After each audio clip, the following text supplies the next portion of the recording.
Greetings friends, and welcome back to Recon by Fire, where today Imperial Knights are bringing 6 Warglaves, 5 Helverins, a Navigator, which will be their Warlord, a Subductor squad, and a Sisters of Battle squad that's split into 2 teams of 5 because one of them is riding in an Immolator.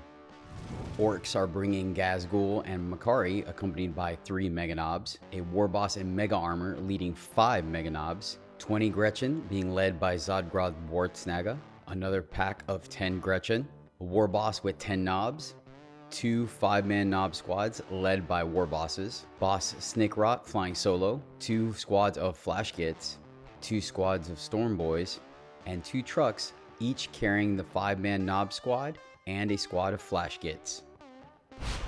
For today's battle, deployment is Hammer and Anvil, mission is Supply Drop, and mission rule is Smoke and Mirrors. Orks win the die roll, and for scout moves, they'll move the large squad of Gretchen onto the center objective. Top of round 1, and the Orks draw Containment and No Prisoners as their secondaries. Start of the movement phase, Boss Snickrot will adjust to get Containment and remain on the objective. The large squad of Knobs will advance a full 10 to stage for the following turn. Truck is going to move forward about 10 inches and then perform the Containment action. The squad of Knobs are then going to disembark behind the wall. Second truck is going to also move forward roughly 10 inches, and then the Knobs are going to disembark also behind the wall. Gaz and company will advance across the way from one building to another. At the end of movement, the Gretchen will successfully farm 1 CP. Going into shooting, the truck and the Flash Kits inside are going to unload on the Warglaive, managing to score just 1 wound. That's going to end the turn for the Orcs, scoring the full 6 points on Containment and holding on to no prisoners until next turn. Bottom of round 1 for the Imperial Knights, and they draw no prisoners and recover assets as secondaries. Start of the movement phase, the Immolator is going to push forward, touching the objective, and then deploy the Battle Sister squad so they can move block for the potential WOG next turn. Warglaive will push forward to get eyes on the truck. Warglaive will push forward to also get eyes on the truck. Imperial Knights feel like 2 points on no prisoners and denying 5 points on primary is worth a Helverin, so it will push forward to get eyes on Snickrot. Warglaive moves on to the center objective, denying primary and being able to shoot into the truck. Helverin moves forward to get line of sight. Second Helverin will also move forward to get line of sight on the center. You're going to get tired of me saying Helverin moves forward. Subductor squad will advance forward a whopping 11 inches to try to body block as much of the Orc advance as possible. And while we wait for yet another Helverin to push forward, it would be absolutely phenomenal if you smash that subscribe button. Final Warglaive will move in a building to recover assets. Imperial Knights activate Squire's Duty, targeting Snickrot. Start of the shooting phase, Warglaive fires its thermal spear into the truck and the Melta does the trick. Taking it down, it does not explode. In a smart move, the Orcs will disembark in a manner that puts 2 of them on the objective, reinforcing its OC, and not a single model goes down. Helverin fires into Snickrot, managing to take the stealth boy down. Second Warglaive into the second truck, and it also manages to pick it up. Warglaive into the Flash Gits. It manages to pick up 2 of them, making the rest of the squad out of line of sight. 2 Helverins open up on the Knob squad in the center, leaving only the Warboss alive. 2 Helverin fire into the Gretchen on the center objective, but thanks to the buff from Wartsnaga, they manage to only pick up 7 of them. Start of the charge phase, and the Warglaive makes it into the Gretchen. It manages to kill 6 Gretchen. Zodgrod strikes back with a vengeance and brings the Warglaive down to 5 wounds remaining. That is going to end the turn for the Imperial Knights, scoring the full 5 points on no prisoners and holding on to recover assets until you smash that subscribe button. Top of round 2, and the Orcs will activate the WOG, giving everyone advance in charge, 5 up invul, +1 strength, and +1 attacks in melee. They held on to no prisoners and draw Assassination as their secondaries for the turn. All units managed to succeed their leadership checks. The 2 Subductors and the Warglaive on the center objective managed to just barely out-OC the Orcs, meaning they only control 1 objective, scoring them 5 points for primary. Start of the movement phase, the large Knob squad is going to push forward with their eyes set on 2 vulnerable Armigers. Lone Warboss will push forward onto the center. Gaz and company will advance 10 inches forward. Flash Gits will come around the corner to get line of sight on the sisters. Knobs come through the wall prepared to charge. Thanks to the teleporter enhancement, the Mecha Knobs come down in a nice comfy corner in the back. End of the movement phase, the Gretchen will farm another CP. Start of the shooting phase, the Flash Gits will pop their ammo runt and fire into the Helverin, leaving it at only 3 wounds remaining. Second squad of Flash Gits fires into the Sisters of Battle and picks them up. The Knob squad throws a grenade and shoots into the Immolator, managing to take it down to 7 wounds remaining. Solo Warboss will fire into the Subductor squad and manages to take down the Doggo. Mecha Knob Warboss will fire his gun into the Navigator, failing to score a wound. Zodgrod and the Gretchen will fire their pistols into the Warglaive, bring it down to 4 wounds remaining. Going right into charges, Gazgul's squad makes it into the center Warglaive. 5-man Knob squad makes a dual charge into the Immolator and the Warglaive. Knob squad makes the dual charge into both Helverins. Mega Knobs fail their first charge, so the Orks will CP re-roll it and unfortunately fail the second one as well. Lone Warboss makes his charge into the Subductor squad. 3 Knobs hack and slash into the Immolator, leaving it at 3 wounds remaining. The rest of the Knobs and Warboss all attack the Warglaive, managing to knock off 6 wounds. And in an absolute surprise to no one, the large Knob squad manages to take down both Helverins. In a baller move, the Orks spend 1 CP on always looking for a fight and manage to consolidate into both the Warglaive and the Helverin. Lone Warboss picks up 3 Subductors, and Gaz will solo the Warglaive on the center objective. The Warglaive will fight back, managing to pick up 2 Knobs. Helverin and Warglaive fight back, managing to score a single wound. That will end the turn for the Orks, scoring the full 5 points on no prisoners, and they will hold on to assassination for next turn. Imperial Knights will score 3 points for completing recover assets. Bottom of round 2, and the Imperial Knights will draw behind enemy lines and area denial. They'll spend a CP to cycle area denial and draw marked for death. Designated targets are Gaz, the Flash Gits in the building, and the Mecha Knobs. Immolator will succeed its leadership check and will score the Imperial Knights 5 points on primary. Into the movement phase, the Immolator is going to fall back further into the building but staying an inch off the walls. 40k police will try to surround the Orks on the center objective and lock them there. Warglaive moves in on the Flash Gits. Wounded Warglaive will fall back out of combat. Helverin will reposition so it can see both the Knobs and the Mecha Knobs, and at best the Mecha Knobs have a 9-inch charge next turn. Not needing the home objective, the Navigator will bravely run away. Warglaive is going to attempt to fall back, but the Orks will cut him down, managing to literally one-shot him. Nice.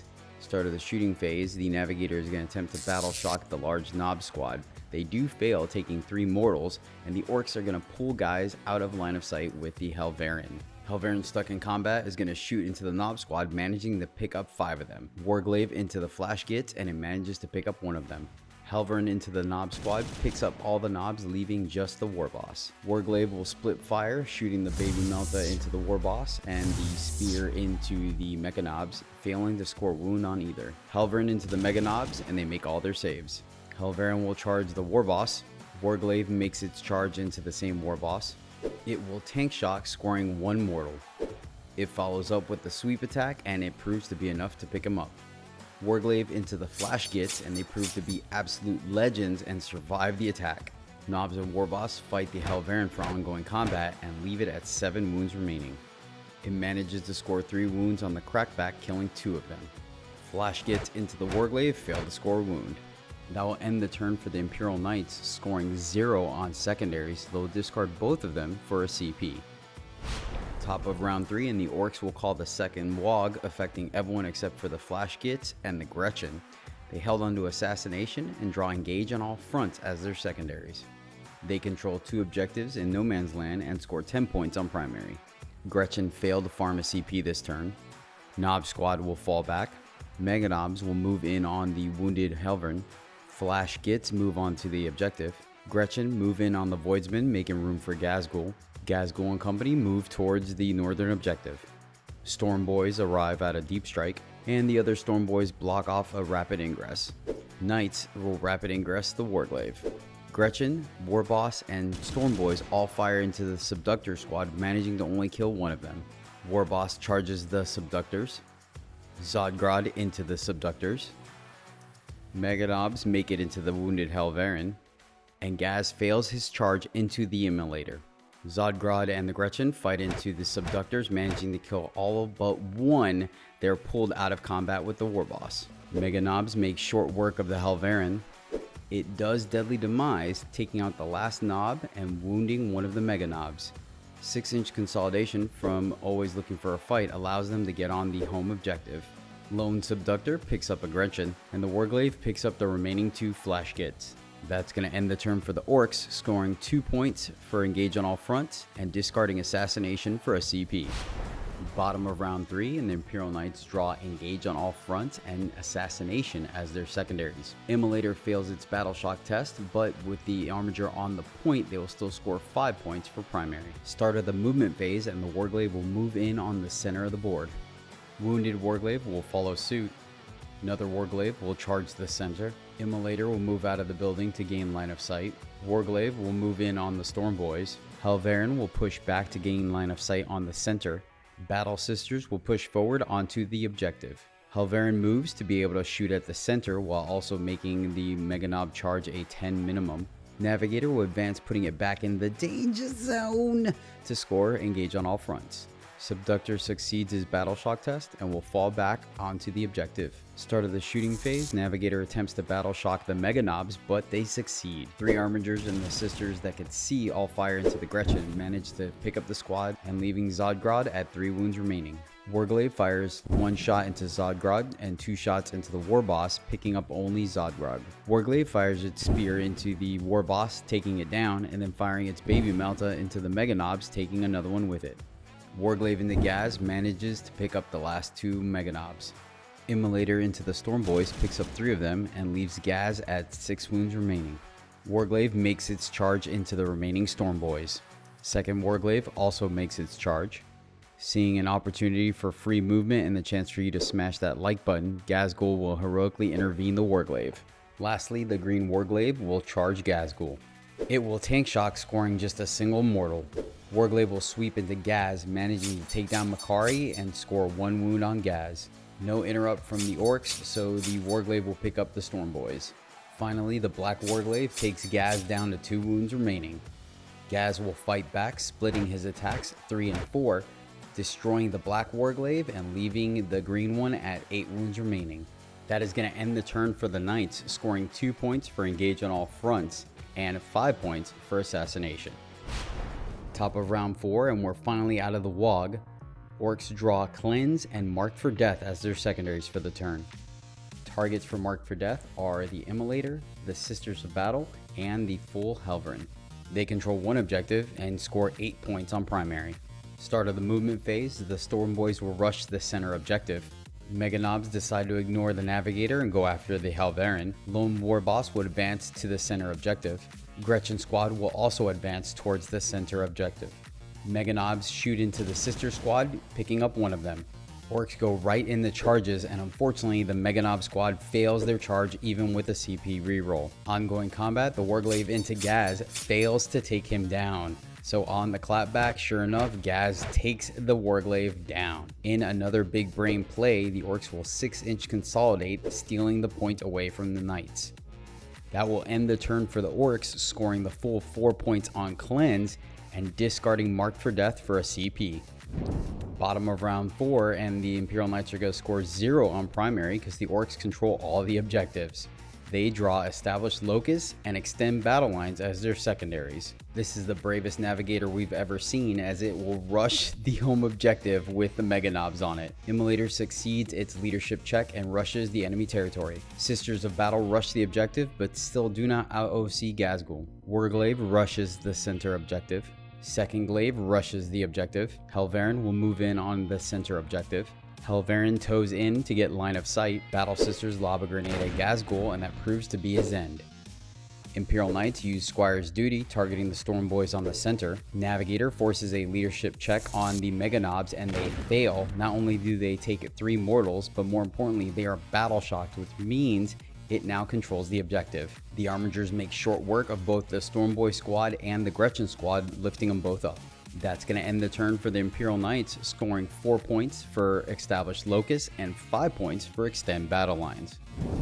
Top of round 5, an Orks draw Storm Hostile Objective and Defend Stronghold. They spend 1 CP to recycle that for Overwhelming Force. Thanks to the mission, they will score 15 points for controlling 1 objective.